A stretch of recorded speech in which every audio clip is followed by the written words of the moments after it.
विक्रम बेताल की कथा, शुक सारिका की कथा। नमस्कार, मैं आभा शर्मा जावास हमारी सांस्कृतिक धरोहर, ज्ञानवर्धक और अनेक प्राचीन शिक्षाप्रद कथा कहानियाँ लेकर आपके समक्ष आई हूँ। यदि आपने मुझे अभी तक सब्सक्राइब नहीं किया है तो नीचे दिए सब्सक्राइब बटन को क्लिक करें। शीशंपा वृक्ष पर चढ़कर विक्रमादित्य ने फिर बेताल को उतारा और उसे कंधे पर डालकर चुपचाप भिक्षु की ओर चल पड़ा। कुछ आगे चलने पर शव में बैठा बेताल फिर से बोला, राजन, रात के समय इस भयानक शमशान में आते जाते तुम्हें डर नहीं लगता? यह तो आश्चर्य की बात है। लो, तुम्हारे जी बहलाने के लिए मैं तुम्हें फिर एक कथा सुनाता हूँ। पाटलिपुत्र नाम का एक जगत विख्यात नगर था। प्राचीन काल में वहाँ विक्रम केसरी नाम का एक राजा रहता था, जिसके पास ऐश्वर्य के सारे सामान मौजूद थे। उसका खजाना बहुमूल्य रत्नों से स्वयं ही भरा रहता था।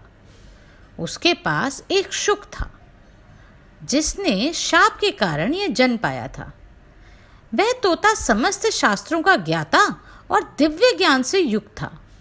उस तोते का नाम था विदग्ध चूड़ामणि। इस तोते के परामर्श से राजा ने अपने समान कुल वाली मगध की राजकुमारी चंद्रप्रभा से विवाह किया। उस राजकुमारी के पास भी सोमिका नाम की एक वैसी ही सारिका थी। सारिका अर्थात मैना, जो समस्त विज्ञानों को जानने वाली थी। वे दोनों तोता मैना अपने बुद्धि बल से अपने स्वामियों की सेवा करते रहते थे। वहाँ एक ही पिंजरे में रहते थे। एक दिन उत्कंठित होकर उस तोते ने मैना से कहा, सुभगे, तुम मेरे साथ एक सेज पर सो, एक आसन पर बैठो, एक साथ भोजन करो और हमेशा के लिए मेरी हो जाओ। मैना बोली, मैं पुरुष जाति का संसर्ग नहीं चाहती, क्योंकि वे दुष्ट और कृतघ्न होते हैं। मैना की बात सुनकर तोता बहुत आहत हुआ। उसके स्वाभिमान को ठेस पहुंची। वह बोला, तुम्हारा ये कथन बिल्कुल मिथ्या है मैना। पुरुष दुष्ट नहीं होते, दुष्टा तो स्त्रियां होती हैं, और वे क्रूर हृदय वाली भी होती हैं। तोते की बात पर दोनों में झगड़ा हो गया। तब उन दोनों ने शर्त लगाई कि यदि मैना झूठी तो वह तोते से विवाह कर लेगी, यदि तोते की बात गलत निकली तो वह मैना का दास बन जाएगा। निर्णय के लिए वे दोनों राजसभा में बैठे हुए राजपुत्र के पास गए। अपने पिता के न्यायालय में बैठे हुए राजपुत्र ने जब उन दोनों के झगड़े का वृतांत सुना, तब उसने मैना से कहा, सारिका, पहले तुम बतलाओ कि पुरुष किस प्रकार कृतघ्न होते हैं। मैना ने कहा, सुनिए, आपके पक्ष की पुष्टि के लिए पुरुषों का दोष सिद्ध करने वाली मैं एक कथा सुनाती हूँ। सारिका द्वारा सुनाई गई कथा। इस धरती पर कामंडिका नाम की एक बहुत ही बड़ी नगरी है। वहाँ अर्थदत्त नाम का एक धनी व्यापारी रहता है। व्यापारी के यहाँ एक पुत्र ने जन्म लिया तो व्यापारी ने उसका नाम धनदत्त रखा। पिता की मृत्यु के बाद धनदत्त बहुत उच्च श्रृंखल हो गया। वह बुरे लोगों की संगति में उठने बैठने लगा। उसके कुछ धूर्त मित्रों ने उसे जुआ आदि दुर्व्यसनों में डाल दिया। थोड़े ही दिनों में इन दुर्व्यसनों के चलते धनदत्त का सारा धन समाप्त हो गया। लज्जावश स्वदेश छोड़कर विदेश भ्रमण हेतु चल पड़ा। चलते चलते वह चंदनपुर नाम के एक गांव में पहुंचा। वहां भोजन के निमित्त उसने एक व्यापारी के घर में प्रवेश किया। व्यापारी ने धनदत्त को कुलीन परिवार का समझकर उसका कुलादि पूछा, फिर आदर सहित उसे घर में ले गया। व्यापारी धनदत्त के व्यवहार से इतना खुश हुआ कि उसने रत्नावती नाम की अपनी कन्या भी उसे ब्याह दी और दहेज में ढेर सारा धन भी दिया। तब वह धनदत्त वहीं अपने ससुर के घर में रहने लगा। कुछ समय बीतने पर सुख के कारण वह अपनी पिछली दुर्गति भूल गया। धन मिल जाने से वह फिर व्यसनों में फंस गया और स्वदेश जाने के लिए उद्यत हो गया। रत्नावली अपने माता पिता की इकलौती संतान थी, अतः वह व्यापारी उसे अपने पास से दूर नहीं जाने देना चाहता था। लेकिन उस दुष्ट ने बड़ी कठिनाई से किसी तरह उसे अनुमति देने के लिए विवश कर दिया। अनंतर एक वृद्धा के साथ गहनों से अलंकृत अपनी स्त्री को लेकर वह देश से चल पड़ा। चलते चलते वह बहुत दूर एक जंगल में जा पहुंचा। वहां चोरों का भय बतलाकर उसने अपनी स्त्री के गहने लेकर अपने पास रख लिए। धन के लोभ से उस पापी ने अपनी गुणवती स्त्री को और उस वृद्धा को एक खंदक में धकेल दिया। खंदक में गिरते ही वृद्धा तो मर गई, लेकिन झाड़ियों में उलझ जाने के कारण उसकी पत्नी की जान बच गई। किसी तरह वह रोती बिलखती उस खंदक से बाहर निकल आई। उसका शरीर क्षत विक्षत हो गया था। जगह जगह राह पूछती वह बड़ी कठिनाई से अपने पिता के घर पहुंची। अचानक इस रूप में उसके लौट आने पर उसके माता पिता समझे कि कुछ हो ना हो, डाकुओं के द्वारा ही इन्हें लूटा गया है। और पुत्री ने भी ऐसा ही बताया। पिताजी, डाकुओं ने हमें मार्ग में लूट लिया। वे मेरे पति को बंधक बनाकर ले गए और उन्होंने मुझे और वृद्धा को खंदक में फेंक दिया। वृद्धा तो मर गई, किंतु ईश्वर की कृपा से मेरे प्राण बच गए। मैं खंदक में चीखती चिल्लाती रही। देवयोग से एक पथिक ने मेरी आवाज़ सुन ली और मुझ पर कृपा करके मुझे खंदक से बाहर निकाल दिया। मैं किसी तरह मार्ग में राहगीरों से रास्ता पूछती हुई यहाँ वापस पहुंची हूँ। बेटी के मुख से उसकी विपदा का हाल सुनकर माता पिता ने उसे धीरज बंधाया। तब वह सती अपने पति का ध्यान करती हुई माता पिता के पास ही रहने लगी। उधर उसके पति ने स्वदेश पहुंचकर थोड़े ही दिन में अपने साथ लाया हुआ धन जुए आदि में गवा दिया। जब वह बिल्कुल कंगाल हो गया तो उसने सोचा क्यों ना अपने ससुर के पास जाकर फिर धन मांग लाऊं। मैं उनसे कहूँगा उनकी पुत्री अब घर में भली प्रकार से रह रही है। ऐसा विचार करके वह ससुराल में चल पड़ा। जैसे ही ससुराल के करीब पहुंचा, छत पर खड़ी उसी दिशा में देखती हुई उसकी पत्नी ने उसे पहचान लिया और तुरंत दौड़ते हुए नीचे आकर कहा। दौड़कर वह उस पापी के चरणों में जा गिरी। डरे हुए अपने पति को उसने सारा वृतांत कह सुनाया कि पहले किस प्रकार उसने झूठ मूठ अपने पिता से डाकुओं के उपद्रव की बात कही थी। सारी बात जानकर धनदत्त में हौसला पैदा हो गया। उसने निर्णय लिया कि अपने ससुर के घर में प्रवेश करूंगा। उसके ससुर ने प्रसन्नतापूर्वक अपने दामाद का स्वागत सत्कार किया। इस प्रसन्नता में ही उसका दामाद डाकुओं की गिरफ्त से बच गया है। उसने अपने मित्रों और संबंधियों को बुलाकर महोत्सव किया। तत्पश्चात धनदत्त वहां अपनी पत्नी सहित अपने ससुर के धन पर फिर से मौज करने लगा। इतनी कथा सुनकर मैना ने आगे का वृतांत कहा। हे राजन, एक बार रात के समय उस नृशंस ने जो कुछ किया यद्यपि कहने योग्य नहीं है, किंतु फिर भी कथा के प्रसंग में कहना पड़ रहा है। उस दुष्ट ने अपनी गोद में सोई हुई पत्नी की हत्या कर दी और उसके सारे गहने लेकर चुपचाप अपने देश की ओर चला गया। जब मैना ने आक्षेप लगाया कि पुरुष ऐसे पापी होते हैं, तो राजपुत्र ने तोते से कहा, हे शुक, सरिका अपनी बात कह चुकी, प्रत्युत्तर में तुम्हें जो भी कहना है कहो। तब तोते ने यह कथा सुनाई। शुक द्वारा कही हुई कथा। तोता बोला, हे देव, स्त्रियां भयानक साहस वाली दुष्चरित्रा और पापिनी होती हैं। इस संदर्भ में आप यह कथा सुनिए। हर्षवती नाम की एक नगरी में एक धनवान बनिया रहता था। वासुदत्ता नाम की उसकी एक कन्या थी जो अत्यंत सुंदर थी। बनिया उसे अपने प्राणों से भी अधिक प्यार करता था। समुद्रदत्त सज्जन था। वह वासुदत्ता के समान ही रूप यौवन वाला था। सुंदर स्त्रियां उसकी ओर इस तरह टकटकी लगाए देखती थीं जैसे चंद्रमा को चकोर देखता हो। एक बार जब वासुदत्ता का पति अपने देश में था और वह अपने पिता के घर में थी, तो उसने दूर से एक पुरुष को देखा। उस सुंदर युवक को देखकर वह चंचल स्त्री कामातुर हो गई और अपनी सखी द्वारा उसे गुप्त रूप से बुलवाकर उसके साथ क्रीड़ाएं करने लगी। उसके बाद भी वह उससे गुप्त रूप से अनेकों बार मिली।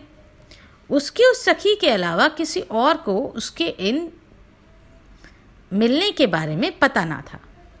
एक दिन उसका पति अपने देश से वापस लौटा तो उसके सास ससुर ने उसका बहुत आदर सत्कार किया और उसे उचित मान सम्मान दिया। अपनी इकलौती संतान वासुदत्ता का पति होने के कारण उसके लिए वह सबसे प्रिय व्यक्ति था। वह सारा दिन उत्सव उल्लास में बीता। रात में वासुदत्ता की माता ने अपनी बेटी को सजा संवार कर उसके पति के शयनकक्ष में भेजा, किंतु एक ही सेज पर सोकर भी वह अपने पति के प्रति अनुरक्त ना हुई। दूसरे पुरुष में मन लगा रहने के कारण पति के आग्रह करने पर भी वह नींद आने का बहाना किए पड़ी रही। तब रहा कि थकावट और मदिरा के नशे से चूर उसके पति को जल्द ही नींद आ गई। धीरे धीरे घर के सब लोग सो गए, किंतु करवट लिए वासुदत्ता जागती हुई अपने प्रेमी के विचारों में खोई थी। तभी एक चोर उसके महल में दाखिल हुआ और वासुदत्ता को जागता हुआ महसूस कर एक अंधेरे कोने में सिमटकर खड़ा हो गया। वासुदत्ता अपने प्रेमी से मिलने को बेचैन हो रही थी। उसने अपने प्रेमी से दिन में ही यह मालूम कर लिया था कि रात के समय उन्हें वहां मिलना है। अतः वह चुपचाप उठी और खूब गहने पहनकर सज सवर कर अपने प्रेमी से मिलने महल से निकल पड़ी। यह देखकर उस चोर को बहुत आश्चर्य हुआ। उसने सोचा कि जिन गहनों की चोरी करने मैं यहाँ आया हूँ वे गहने तो ये स्त्री पहनकर जा रही है, अतः इसका पीछा करूँ, यह तो देखूँ ये कहाँ जा रही है, रास्ते में ही उसके गहने भी लूट लूँगा। यह सोचकर वह चोर भी चुपचाप उस वाणिक पुत्री पर नजर रखता हुआ छिपकर उसके पीछे पीछे चलने लगा। कुछ दूर जाने पर चोर ने देखा कि वाणिक पुत्री की एक सखी उसके लिए एक फूल और माला लिए एक उद्यान में घुस गई, जहां उसके प्रेमी ने उससे मिलने का वचन दिया था। वासुदेवता जब प्रेमी द्वारा बताए मिलन स्थान पर पहुंची तो उसने अपने प्रेमी को एक वृक्ष पर मृत अवस्था में लटकता हुआ पाया। हुआ यूं था कि जब वह युवक चोरी छिपे उद्यान में प्रवेश कर रहा था तो नगर रक्षकों ने उसे कोई चोर समझ लिया और उसे पीट पीट कर मार डाला। फिर उसी उद्यान में उसके गले में फांसी का फंदा डालकर उसे वृक्ष से लटका दिया। अपने प्रेमी को इस अवस्था में देखकर वासुदेवता स्तब्ध रह गई। वह विहल और उद्भ्रांत होकर चीख पड़ी, हाय मैं मारी गई। तदोपरांत वह भूमि पर गिरकर करुण स्वर में विलाप करने लगी। जब वह कुछ चैतन्य हुई तो उसने अपने प्रेमी को वृक्ष से उतारकर भूमि पर रखा और उसे फूलों से सजाया। प्रीति और शोक से उसका हृदय विवेक शून्य हो गया। उसने उस निष्प्राण शरीर का आलिंगन किया और उसका मुख उठाकर वह ज्यों ही उसका चुंबन करने लगी त्यों ही उसके प्रेमी ने, जिसके शरीर में बेताल प्रविष्ट हो गया था, अचानक अपने दांतों से उसकी नाक काट ली। पीड़ा से तिलमिलाकर वासुदेवता तुरंत उससे दूर हट गई, लेकिन इस विचार से कि कहीं वह जीवित तो नहीं, वह अभागिन फिर से आकर उसे देखने लगी। जब उसने देखा कि शरीर से बेताल चला गया तो वह निश्चेष तथा मृत है, तब वह डर गई और हारी से रोती हुई धीरे धीरे महल की ओर लौट पड़ी। उस चोर ने छिपकर ये सारी बातें देख ली थी। उसने सोचा, इस पापनी ने यह क्या किया? अरे स्त्रियों का हृदय तो बहुत भयानक, घने अंधेरे से भरा, अंधे कुएं के समान और बड़ा गहरा होता है। चलूं देखूं अब यह क्या करती है। ऐसा सोचकर कौतूहल के कारण वह दूर से ही उसका पीछा करने लगा। वाणिक पुत्री अपनी उस कोठरी में पहुंची जहां उसका पति सोया था। तब वह जोर जोर से रोती हुई चिल्लाने लगी, बचाओ बचाओ, पति के रूप में इस दुष्ट ने मेरी नाक काट ली। इस तरह बार बार उसका रोना चिल्लाना सुनकर उसके कुटुंबीजन और माता पिता सभी घबराए हुए जागकर उनके शयन कक्ष में पहुंचे। वहां पहुंचकर जब उसके पिता ने देखा कि वासुदेवता की नाक कटी है और उसके नाक से रक्त बह रहा है, तब उसके पिता ने क्रोध में आकर जमाता को भार्याद्रोही जानकर रस्सी से बांध दिया। वासुदेवता की बातें सुनकर उसका पिता तथा अन्य सभी लोग समुद्रदत्त के प्रतिकूल हो गए। अतः बांधे जाने पर भी उसने गूंगे की तरह कुछ ना कहा। इसी हो हल्ले में धीरे धीरे रात बीत गई। तब सब कुछ जानता हुआ वह चोर चुपके से वहां से चला गया। समुद्रदत्त का श्वशुर वह बनिया उसे एक कटी नाक वाली अपनी बेटी को लेकर राज दरबार में पहुंचा। सारा वृतांत सुनने के बाद राजा ने समुद्रदत्त को दोषी मानते हुए उसे प्राण दंड की आज्ञा दे दी। अनंतर जब बांधकर उसे वधस्थल की ओर ले जाया जा रहा था, तब वह चोर राजा के आदमियों के पास आकर बोला, हे अधिकारी, अकारण ही इस व्यक्ति को प्राणदंड नहीं देना चाहिए, ये निर्दोष है। सारी बातें मैं जानता हूँ। तुम लोग मुझे राजा के पास ले चलो, जिससे मैं उन्हें सारा वृतांत कह सकूं। उसके ऐसा कहने पर कर्मचारी उसे राजा के पास ले गए।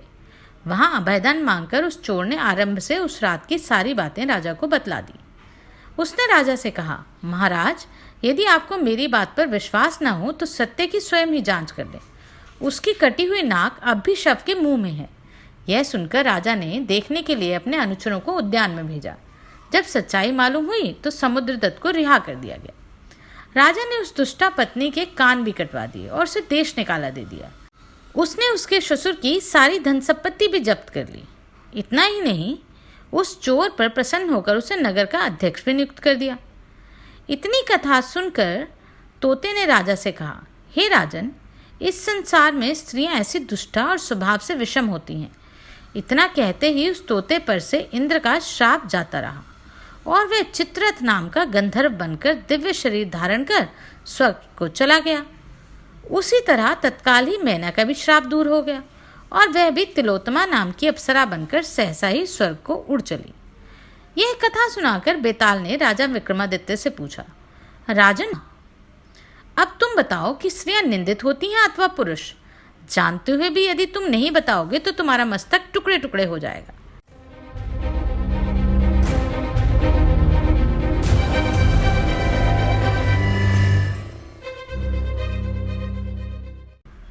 कंधे पर बैठे हुए बेताल की बातें सुनकर राजा ने कहा, हे बेताल, निंदित तो स्त्रियां ही होती हैं। पुरुष शायद ही कोई कभी वैसा दुराचारी होता है, लेकिन ज़्यादातर स्त्रियां प्राय सभी जगह और सदा ही वैसी होती हैं। राजा के ऐसा कहते हुए बेताल पहले की तरह फिर से उसके कंधे से गायब हुआ और राजा भी उसे वापस लेने के लिए उसी वृक्ष की ओर